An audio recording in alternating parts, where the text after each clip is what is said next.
We're like, God, please forgive us. But yet we can't forgive the person sitting across the room from us for doing something. You're a sinner going to hell. You done stupid stuff. You lied to your mama. You lied to your daddy. You stole from your brother. You stole from your sister. You slapped your sister. You know what I'm saying? You done stupid stuff, and God says, you know what? I'm willing to forgive you, but yet you won't forgive somebody across the room for doing something completely stupid. But why would you expect God to do something you're not willing to do? You see what I'm saying? I don't expect you to do anything I don't do. If I don't pray, I don't expect you to pray. If I didn't live for God, I wouldn't ask you to live for God. What would be the point? It's called a hypocrite. God said, pray. But the number one thing in this, and this is what I'm trying to get through to you, is if you're going to prepare for a battle, you got to be ready to go. At the end of that video, the word go was the last thing that popped up. You've got to go into battle. What is the point in preparing for battle if you never leave? You've got to come out of that spiritual closet. You've got to step out and say, God, I'm going to do whatever, and I'm going to do whatever it takes to do what you call me to do. I'm going to give you an example of God taking me out of my spiritual closet and making me step into an area I never prepared for. I'm going to close, but I had a phone call a couple of weeks ago, and I don't answer unknown phone calls. Never. Okay? Cell phone minutes, you know what I'm saying? I ain't going to do it. I feel like if you can't give me your cell phone number, it's not important for me to talk to you. I mean, that's how most people are. I just really don't, I don't answer them. But my phone rang and it said unknown. Candace wasn't home and it was late. So I didn't know, maybe she was calling from the office in a different line and it just wasn't coming through. So I picked up and I said, hello. And this guy said, is this right? I said, yeah. He said, can you tell me a little bit about your organization? I was like, what are you talking about? You know, at this point, I ain't got to be holy because I ain't got to be no pastor, you know what I'm saying? Because I didn't have a clue what the guy was talking about. He said, you're a youth pastor, right? I said, yeah, I'm a youth pastor. He said, can you tell me a little bit about your organization and their viewpoint on sexual orientation? Well, automatically, I understood this person was either of homosexual mindset or really wanted to know what I thought. Don't ever ask me what I really think, okay? If you don't want to know, don't ask me. So I told the guy, I said, you know, we're a Pentecostal church. I gave him my whole church background. I said, you know, our youth group is from the age group of 12 to 38. Just kidding. We got 38-year-olds. Carlos is here. He is 62. Usually when he's here, he's not here tonight, but when Carlos is here, our age group is from the age of, how old are you, Blake? 7 to 62. Tell me I don't minister to a range. You know what I'm saying? It's a wide gap. I love Carlos, man. Carlos is hard. I'm going to tell you, sidebar. If half of you had the heart of Carlos, this world would be turned upside down. Because that man's heart is so pure, it is ridiculous. He is, I'm talking about the most awesome guy I've ever met. I love Carlos. I've introduced myself to Carlos 800 times. But you know what? Now that he knows my name, he never fails to hug my name because I love him. That man's heart is bigger than this room. But go back to my story. The guy asked, and I told him what was going on.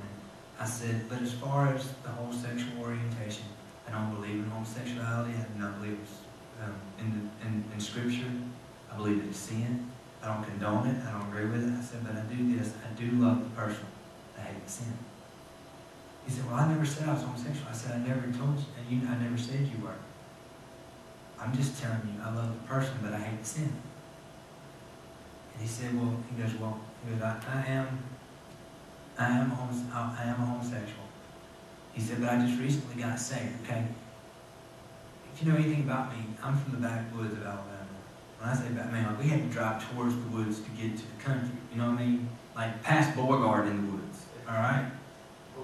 Like Rehoboth, I mean, down in, you know, past Beulah. I'm talking about like, if the end of the world was, you know, there, we were just past it, all right? Drive past the Dollar General.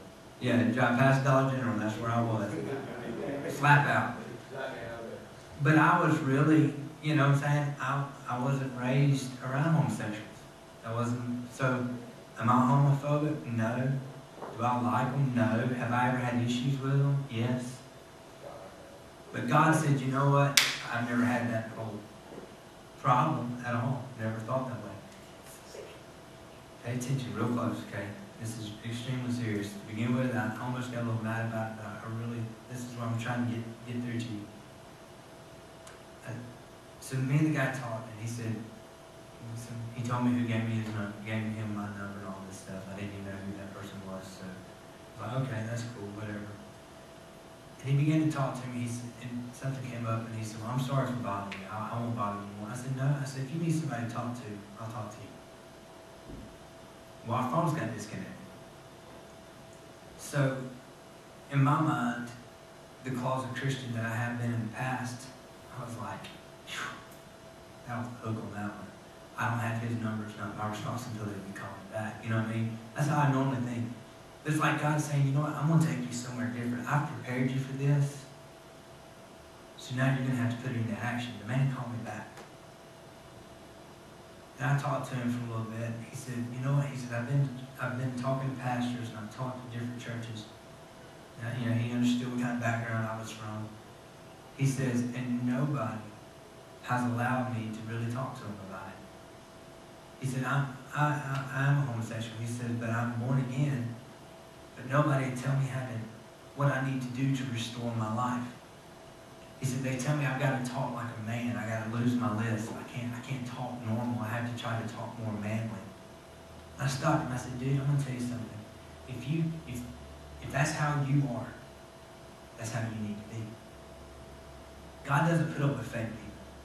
God doesn't want fake people. God's saying, I want an army of real people. I want an army of people that says, you know what, I'm going to be who I am. I'm going to be what God has called me to be. I'm going to be that. I'm going to prepare for battle. I'm going to go out. I'm going to be part of that army. So that's what kind of people God wants. He said, well, you're the first person to tell me that. He said, they won't let me sing because I have a lisp. He said, so S's are real hard for me.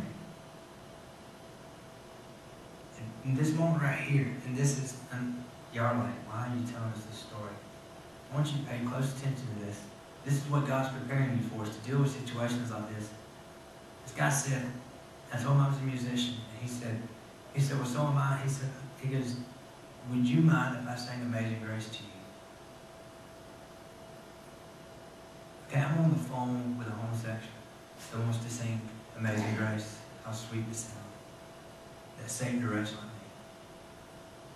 I once was lost, but now I'm found. I was blind, but now I see. You'll probably hear this story out of my mouth several times, because I'm sure I'm going to tell the adults one day. I promise you I'll get a bigger rise out of them than I'm getting out of you. But I want you to understand, God had to prepare me for the battle, because in my mind, in my redneck, South Alabama mind, I wanted to hang the phone up. At one point, this is where, and if you laugh, let's keep it short. But I'm going to tell you, it's extremely serious. The man said, the reason this guy gave me your number was, he said you was a homosexual youth pastor. I said, son, I've never in my life ever had a homosexual thought. And I can assure you, I've never had that thought in my mind. Never. I said, I've never had that thought. I said, am I a skinny guy? Yeah. Do I play the piano? Yes. Is my hair sometimes a little crazy? Yes. That's the way Sandy does it. Do I present myself clean? Do I take care of myself? Yes. I have a wonderful wife. Beautiful child. I said, if they want to call me homosexual, let them call me homosexual. But if that's the reason why you called me, I'm glad you called. Man, I'm telling you, a battle in me was, am I to be ticked off? Or am I to say, God bless you and keep going? You know what I mean? But God is preparing for battles. But I sat there and I listened to this guy sing Amazing Grace. The most awful thing I've ever heard in my life. Man, it was not good. Wasn't. But he couldn't hardly get through the part where it said, I once was lost, but now I'm found. He was squalling on the other end of the phone, and I was like, are you okay? He said, yeah. He said, but in the 6 months I've been saved, that's the first time I've gotten to sing that song to anyone. And them understand why it meant so much to me.